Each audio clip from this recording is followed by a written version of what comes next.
Kaagad, lumingon ang babae sa kanyang ama at hiniling na pumunta dito, paulit-ulit, sinabi ko sa iyo na hindi sila tatutol. Nagpasalamat sila sa Panginoon at sa bata sa kanilang kabaitan. Sa sandaling iyon, ang batang babae ay tumama sa kanyang mga paa gamit ang kanyang kamao at sinabi, ang aking mga paa. Ipinaliwanag niya na masakit ang kanyang mga paa dahil madalas siyang maglakad. Nagulat si Soyo sa kanyang sigasig, at tinanong siya kung ilang taon na siya at kung saan siya nanggaling. Hindi ako baby. Nagpatuloy ang dalaga, idinagdag na siya ay isang ganap na 12 taong gulang at nabastos na tanungin ang isang babae sa kanyang edad, ano ang iyong pangalan? Muli niyang tinanong ang bata, si Dan Soyo. Sagot nito sabay ngiti sa kanya, ang ganda ng pangalan. Sabi ng girl, ang cute daw, pero parang lonely daw. Tapos idinagdag pa, Hasoho ang pangalan ko, at nag-offer na maging kaibigan niya. Sa sandaling iyon, humingi ng tawad ang kanyang ama sa kanyang lolo at ipinaliwanag na kailangan nilang maglakad ng mahabang panahon. Kaya siya ay medyo mainit ang ulo. Kumain na ang dalaga noon, at humanga sa lasa, dahil ilang araw na lamang siyang kumakain ng pinatuyong karne at mga bowl ang kanin, na hindi masyadong masarap. Humingi rin ng paumanhin sa kanya ang kanyang ama dahil doon, ngunit hiniling niya sa kanya na huwag humingi ng tawad dahil napagtanto niyang hindi niya ito kasalanan. Sa pagkakataong iyon, nakatingin sa kanya si Sayo at kinakabisado ang kanyang pangalan, ibig sabihin ay Fox. Sinisi ng dalaga si Tito So sa lahat, at ipinaliwanag ng kanyang ama na wala rin siyang magagawa, dahil hindi niya maaaring baliwalain ang pressure mula sa sentro. Siya pala ay mas matalino kaysa sa kanyang hitsura. Habang sinimulan niyang sabihin sa kanyang ama na kahit na ginawa niya ito ay kanyang kaibigan at mga kaibigan ay dapat nalampasan ang lahat ng mga paghihirap ng magkasama, idinagdag niya na ang kanyang kaibigan ay niloko siya, at iyon ang dahilan kung bakit nagkasakit ang kanyang ina. Galit ako sa kanya, sabi niya. Sa puntong ito, lumingon sa kanila ang amo at sinabing tila may iba pa siyang gustong sabihin.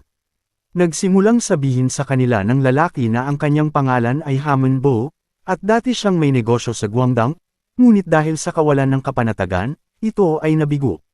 Kaya naglakbay sila sa China, nag-iimpake at nag-aayos. Tinanong siya ng master, hindi ba ang Yuan Dynasty ang namumuno ngayon? Bukod pa rito, ang China ay nasa isang magulong panahon, at magiging mahirap para sa isang dayuhan na manirahan. Nabalitaan ni Hamon Bo na mayroong digmaan na nagaganap sa bansa, at na si Juyu Yuanzhang ang nangunguna dito. Siya na walang nasa likod niya, na walang impluwensya o suporta, ay nagsimula ng isang brutal na digmaan laban sa dinastiyang Yuan, na nakipag-isa sa mga taong malapit sa kanya sa espiritu, matagumpay niyang sumulong at itinulak ang Yuan sa hilaga. Humanga sa kwento, tinanong ni Sayu kung paano niya ito nagawa. Umupo ang batang babae at nakinig ng mabuti, at ipinaliwanag ni Hamon Bo na dahil dito ang mga ordinaryong mga ngalakal na tulad nila ay magkakaroon na ngayon ng mas madaling panahon. At agad na naisip ni Soyo, kung ang dinastiyang Yuan ay itinulak palabas, kung ano ang nangyari sa Muyan una, agad na napansin ng dalaga si Soyo na malungkot na mukha, at hiniling na huwag mag-alala. Sinabi niya na siya ay magiging isang mahusay na merchant at pagkatapos ay lutisin ang lahat ng kanyang mga problema. Ang mga salitang ito ay nagbigay ng ngiti sa kanyang mukha. Marahan niyang tinapik ang ulo nito gamit ang kanyang bakal na guwantes. Sa sandaling iyon, sinabi niya na maniniwala siya sa kanya. At pagkatapos ay tinatawag siyang Lesenko. Hiniling niya sa kanya na alagaan siya. Namula ang maliit niyang pisngi at nahihiya siya. Bigla siyang naging marahas sa hindi inaasahang pagkakataon, at hiniling sa kanya na huwag nang gawin iyon. Walang nakaintindi kung bakit. Nagsimula na siyang mabalisa. Kung patuloy mong kinukuskus ang buhok ko, hindi ako lalago, kailangan ko ng mabilis na paglaki para makatulong sa tatay ko. At paano ka kakanta kung walang magpapakasal sa akin dahil sa pandak ko?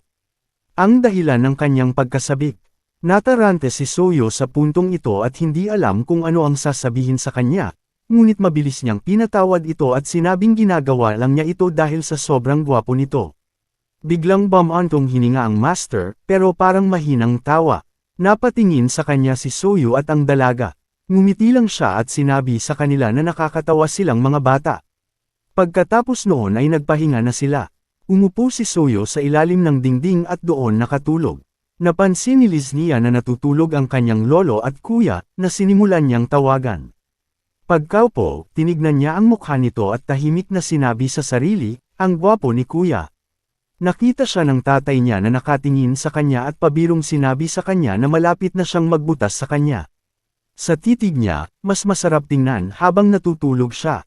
Nagsimula na naman siyang magalit, itinapon ang sarili sa kanyang ama at sinabing peste ito, at kung nakita niyang masaya ang kanyang nag-iisang anak na babae, hindi niya ito dapat pakialaman. Nagising ang master, at ganoon din si Soyo. Sabi niya, boys, oras na para umalis. Napansin ng dalaga at nagtanong, saan ka pupunta?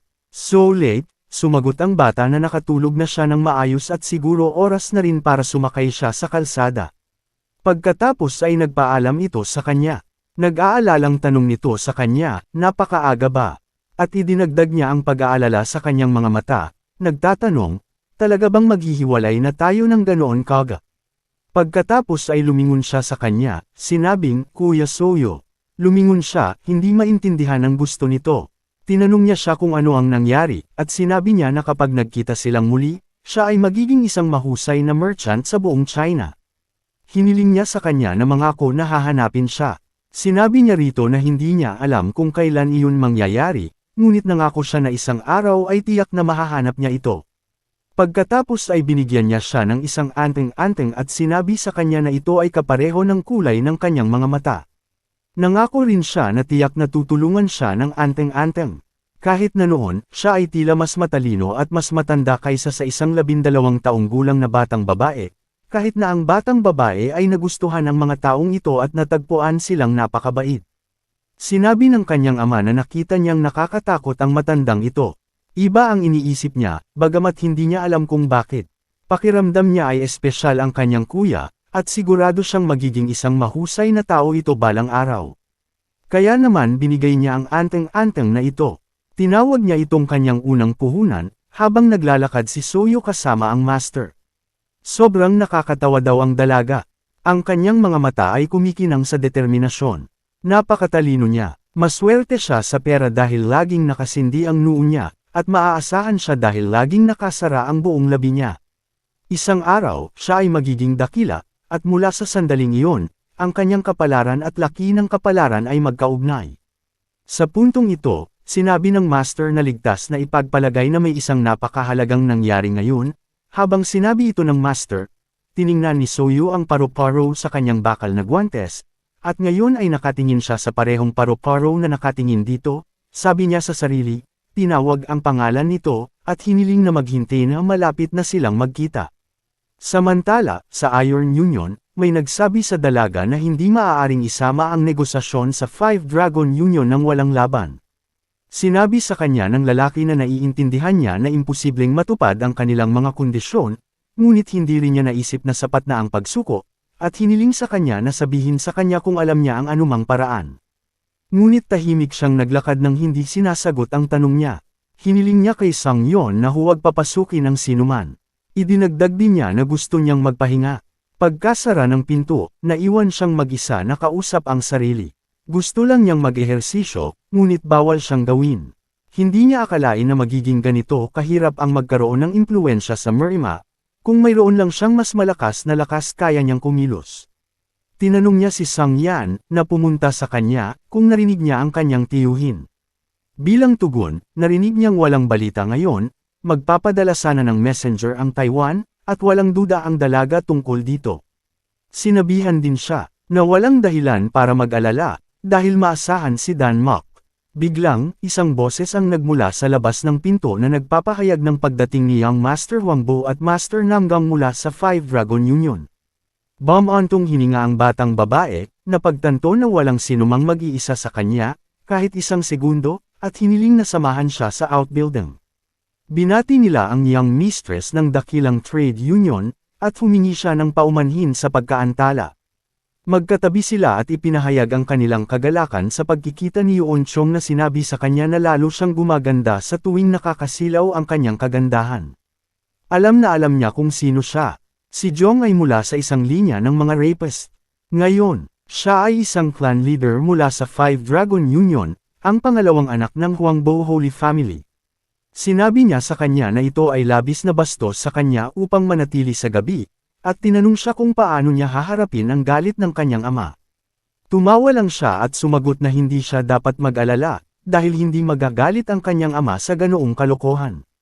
Dagdag pa niya, kahit naging bulag siya, hindi niya ito pagsisisihan, dahil nakakabulag ang kagandahan nito. Ngunit bilang tugon, narinig niyang sinabi ng dalaga na huwag siyang ikumpara sa mga ganoong bagay. Kung hindi ay magpapasya siya na mas mabuting iwan siya. At tinanong, gusto mo akong paalisan sa union? Tama, syempre hindi. Sumagot siya, idinagdag na gusto niyang manatili siya rito magpakailanman, at magiging maganda kung tatanggapin niya ang kanyang alok. Ang nagniningning na Lotus Bud. Ipinunto ni Sia na tiyak na malungkot ang dalaga dahil hindi inaasahan ang kanilang pagbisita, ngunit hindi ito pinansin ng young mistress, dahil alam niyang walang kahit isang sulok sa Iron Union. Kung saan sarado ang pinto sa Mistress Namgang, at ipinahayag niya ang kanyang interes na malaman kung bakit sila dumating. Sagot niya, hindi ba pwedeng bisitahin ka namin ng walang dahilan? Iniinis mo ako. Napagtanto ng dalaga na hindi na kailangang mag-aksaya ng oras sa mga kasiyahan at muling nagtanong kung bakit sila naparito. Sagot niya na simple lang. Gusto niyang humiram ng 10,000 piraso ng ginto mula sa mahusay na trade union na siyang halagang kailangan niya. Tinanong ng dalaga kung bakit kailangan niya ng ganoong kalaking halaga, at sinabi na, kahit papaano, para sa kapakanan ng pagiging angkop, dapat niyang sabihin sa kanyang kasosyo sa negosyo. Sumagot siya na kailangan ng pera para makapagbukas ng sangay ng bagong organisasyon sa loob ng Iron Union. Pero ang tanging nasabi niya lang ay ang sinabi niya. At nagtanong, wala ba tayong masyadong difference sa status para tawagin tayong partner?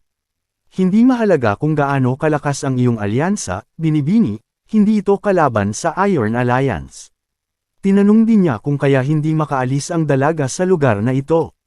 Sinubukan niyang linawin na kahit na ang pagtanggi na magbigay ng utang ay hindi makakaapekto sa kanila sa anumang paraan. Gayunpaman, nabigyan siya ng pagkakataong ito dahil nagustuhan niya ang dalaga. Sa kanyang mga salita, ipinahiwatig niya na ito ay isang magandang pagkakataon para sa Merchants Union, at itinuro ang sitwasyon na kinaroroonan nila. Matapos marinig ito, nagpasalamat ang dalaga sa alok at sinabing naiintindihan na niya ngayon ang kanilang sitwasyon. Sumagot siya na sa kasamaang palad, hindi niya matutupad ang kanilang kahilingan sa pagkakataong ito dahil ito ay isang malaking bagay, at hindi siya dapat gumawa ng desisyon hanggat hindi niya nakilala ang mga kinatawan ng siyam na pangkat ng unyon at napag-usapan ito sa kanyang ama, na siyang pinuno ng ang unyon, bilang MS Namgang, ay nagsabi na dapat niya talakayin ang lahat bago humarap sa isang alyansa ng antas na ito, dahil hindi lang ito ang Five Dragon Union. Sinabi niya na magtatagal ito, ngunit hindi maitago ni Ren ang kanyang pagkabigo. Napabuntong hininga na lang ang lalaking nasa harapan niya nang marinig ang lahat ng ito. Iniisip niya kung ito ba ang dahilan kung bakit siya tinawag na Fox sa Five Dragon Union, ang kanyang talino ay kamangha-mangha, ngunit may isa pang tinatawag na Fox na hindi lamang kamangha-mangha sa kanyang talino, ngunit mayroon ding pinakamalaking kapalaran sa mundo, anuman ang dahilan at ang resulta. Ang sarap niyang panuurin ang dalawang ito na nagpapantasya sa sarili. Akala niya ay nakaayos na ang lahat para makuha ng isa sa kanila ang kanyang puso, at iniisip niya kung ano ang dapat niyang gawin kapag maraming babae ang nagnanais ng kanyang puso. Tila natapos na nila ang kanilang pag-uusap at tinanong kung oras na upang tapusin ang mga bagay-bagay. Dahil may appointment na naman ang dalaga, sinabi ni Ren na naubos na niya ang kanyang oras. Muli niyang sinabi na minsan lang darating ang pagkakataong ito, at sinabi sa dalaga na sana ay hindi niya palalampasan ang pagkakataong ito na tumingin sa kanya ng may malamig na mga mata, sinabi lang niya, syempre, para magpaalam. Hinawakan ni Zhang ang kanyang kamay at tinanong siya kung bakit napakalupit ng tadhana. Pagkatapos ay ipinahayag niya ang kanyang pag-asa na sa susunod na maaari silang gumugol ng kaunting oras upang pag-usapan ang kanilang hinaharap. Sumagot siya na umaasa siyang magiging maayos ang mga bagay. At nagpaalam sa kanya habang siya ay aalis, humimbing siya ng mahina at tinanong ang ginang kung hindi ba niya naisip na ito ay isang magandang araw. Hiniling niya sa kanya na huwag magalit, bagamat hindi niya inaasahan ang ganoong tugon. Idinagdag niya na naisip niya na ang lahat ay magiging ayon sa plano nito.